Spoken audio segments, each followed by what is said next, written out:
मतदाता अधिकार यात्रा के दौरान प्रधानमंत्री नरेंद्र मोदी को अपशब्द कहे जाने पर मंत्री नितिन नवीन ने कड़ी प्रतिक्रिया व्यक्त की। उन्होंने कहा कि कांग्रेस की पहचान माताओं का अपमान करने वाली बन चुकी है और ये उसकी मानसिकता को दर्शाता है। जब जब नरेंद्र मोदी जी पर अभद्र टिप्पणियां की गई हैं, जनता ने उन्हें और मजबूत समर्थन दिया है। नितिन नवीन ने विश्वास जताया कि इस बार बिहार की जनता कांग्रेस और राजद नेताओं को उनके असभ्य आचरण और मर्यादा तोड़ने वाली राजनीति के लिए सबक सिखाएगी और लोकतांत्रिक तरीके से करारा जवाब देगी। मतदाता अधिकार यात्रा के दौरान प्रधानमंत्री नरेंद्र मोदी को अपशब्द कहे जाने पर दिल्ली भाजपा अध्यक्ष वीरेंद्र सचदेवा ने कड़ी प्रतिक्रिया व्यक्त की। उन्होंने कहा कि ये बेहद दुर्भाग्यपूर्ण है कि कांग्रेस और राजद के मंच से ऐसी अभद्र टिप्पणियां की गईं। सचदेवा ने कहा कि राहुल गांधी को शर्म आनी चाहिए कि उनके नेतृत्व में इस तरह की नीच हरकतें हो रही हैं।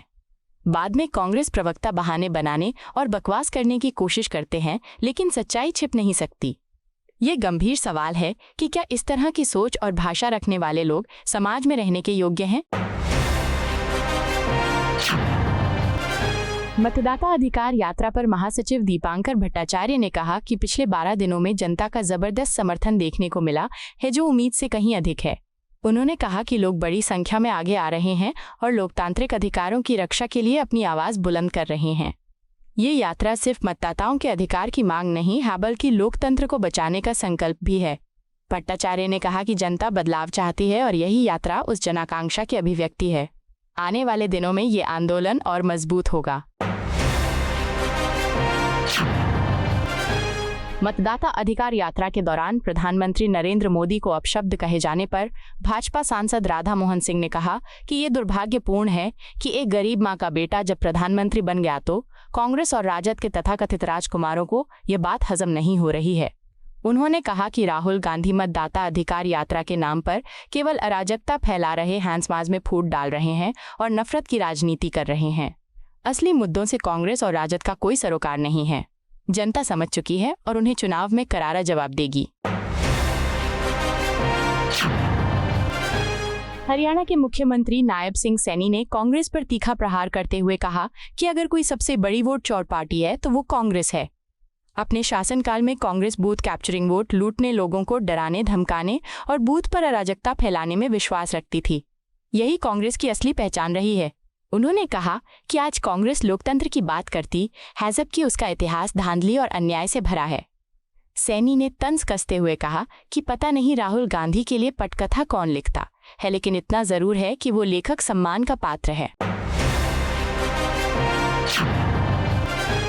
प्रधानमंत्री मोदी की जापान और चीन यात्रा पर कांग्रेस सांसद प्रमोद तिवारी ने कहा कि हम उन्हें शुभकामनाएं देते हैं और उम्मीद करते हैं कि वो राष्ट्रहित में काम करेंगे, लेकिन कूटनीति में उलझते हुए भारत के हितों को भूलना नहीं चाहिए।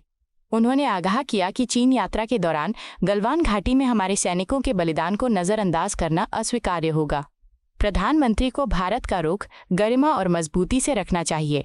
तिवारी ने याद दिलाया कि ऑपरेशन सिंदूर के समय पाकिस्तान को हथियार चीन और तुर्की से मिले थे, इस पर भी कड़ा विरोध दर्ज कराया जाना चाहिए।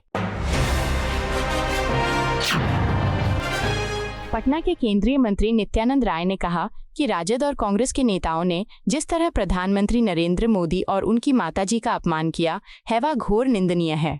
उन्होंने कहा कि ये वही मां हैं जिन्होंने दूसरों के घरों में काम करके अपने बच्चों का पालन पोषण किया और ऐसे बेटे को जन्म दिया जो देश से गरीबी मिटाने के लिए दिन रात मेहनत कर रहा है। नित्यानंद राय ने प्रधानमंत्री को विकास काबगी रथ बताया और कहा कि उन्होंने राजनीति और प्रशासन में भ्रष्टाचार के अंत का संकल्प लेकर ईमानदारी से राष्ट्र की सेवा की है। बिहार में मतदाता अधिकार यात्रा के दौरान प्रधानमंत्री नरेंद्र मोदी के खिलाफ इस्तेमाल की गई अभद्र भाषा पर प्रतिक्रिया व्यक्त करते हुए राजस्थान के मुख्यमंत्री भजनलाल शर्मा ने कहा कि कांग्रेस और राजद ने बेशर्मी की सारी हदें पार कर दी हैं। उन्होंने कहा कि बिहार की पावन धरती पर प्रधानमंत्री की माताजी का अपमान करना विपक्ष की नीच मानसिकता और उनके चरित्र को दर्शाता है। भाजपा विरोधी गठबंधन को ये बात कभी हजम नहीं हो रही है कि एक गरीब परिवार का बेटा आज भारत का प्रधानमंत्री बनकर देशवासियों के दिलों पर राज कर रहा है। जनता इस अपमान को माफ नहीं करेगी। प्रधानमंत्री मोदी की जापान यात्रा पर प्रतिक्रिया व्यक्त करते हुए रालोद नेता मलूक नागर ने कहा कि ये यात्रा भारत की कूटनीतिक शक्ति को और मजबूत करेगी। उन्होंने कहा कि हमारे प्रधानमंत्री की छवि वैश्विक मंच पर और सशक्त होगी क्योंकि उन्होंने किसानों, पशुपालकों, मछुआरों और व्यापारियों के हितों के मामले में अमेरिका के आगे कभी घुटने नहीं टेके और बातचीत को मजबूती से आगे बढ़ाया है। ये वही दृढ़ संकल्प है जो भविष्य में भारत को वैश्विक स्तर पर एक शक्तिशाली ताकत के रूप में स्थापित करेगा और देश की जनता को गर्व महसूस कराएगा।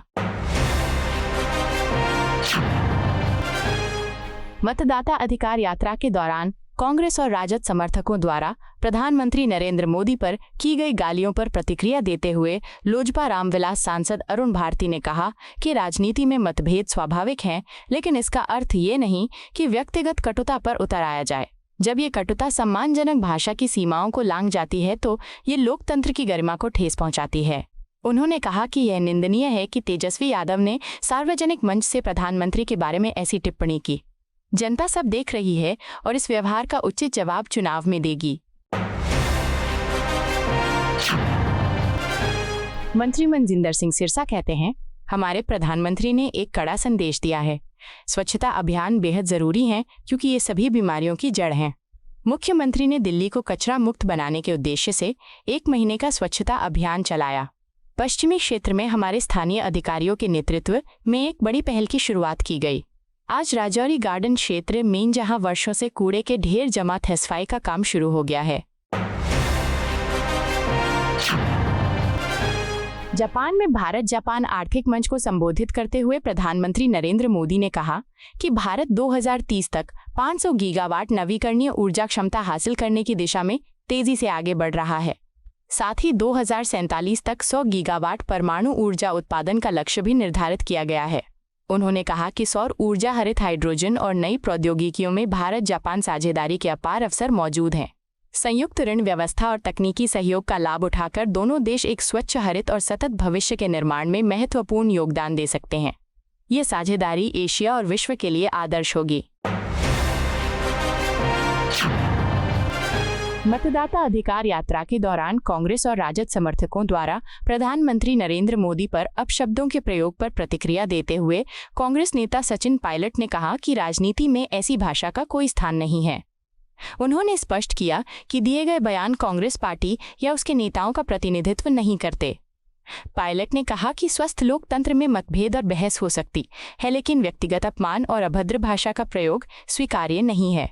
ऐसी भाषा राजनीति में विश्वास को कम करती है और जनता का भरोसा टूटता है, इसलिए हम इसकी कड़ी निंदा करते हैं। आपको यह वीडियो पसंद आया हो तो इसे लाइक करें, हमारे चैनल को सब्सक्राइब करें।